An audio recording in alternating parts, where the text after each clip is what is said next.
আজ আমি ডিমের ভিন্ন স্বাদের একটি রেসিপি নিয়ে এসেছি, ডিম পোস্ত। তো ডিম পোস্ত বানাতে আমাদের কী কী লাগবে? ডিম পোস্ত বানাতে প্রথমে আমাদের লাগছে ডিম, পোস্ত বাটা, দুটো মাঝারি সাইজের পেঁয়াজ, একটা বড় টমেটো, সর্ষের তেল, হলুদ গুঁড়ো, লঙ্কা গুঁড়ো, কাঁচা লঙ্কা বাটা, আদা বাটা আর নুন তো লাগবেই, আর 4টে চেরা কাঁচা লঙ্কা নিয়েছি। এবার গ্যাস ওভেনে কড়াইটা বসিয়ে 2 টেবিল চামচ তেল দিয়ে একটু নুন হলুদ দিয়ে হালকা আঁচে ডিমগুলো ভেজে নেব। তারপর ওই তেলের মধ্যেই আরও 1 টেবিল চামচ তেল দিলাম। এবারে কুচনো পেঁয়াজ, টমেটো আর আন্দাজ মতো নুন দিলাম। এবারে বেটে রাখা পোস্ত থেকে বড় চামচে 3 চামচ পোস্ত দেব, আর খানিকটা পোস্ত আমি রেখে দেব, সেটা পরে ব্যবহার করব।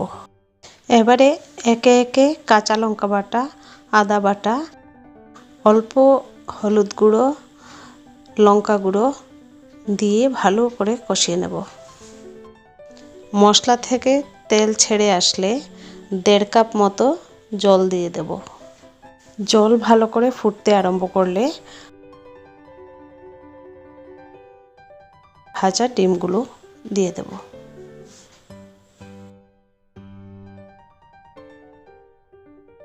তারপর ঢেকে মিনিট 5 রান্না করব।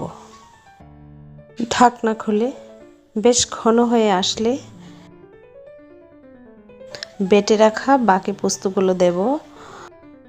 বড় চামচে 1 চামচ কাঁচা তেল ছড়িয়ে দেব, আর চেরা কাঁচা লঙ্কাগুলো দিয়ে আরও মিনিট 5 চুলোর আঁচ কমিয়ে দমে রান্না করব। এবারে ডিম পোস্ত সার্ভ করার জন্য রেডি হয়ে গেল। গরম গরম ভাতের সাথে বেশ ভালো লাগবে, রুটি বা পরোটার সাথে খেলেও বেশ ভালো লাগবে। আশা রাখবো আপনারা ট্রাই করবেন। আমার রেসিপিটা ভালো লাগলে লাইক, শেয়ার, সাবস্ক্রাইব করবেন। ধন্যবাদ।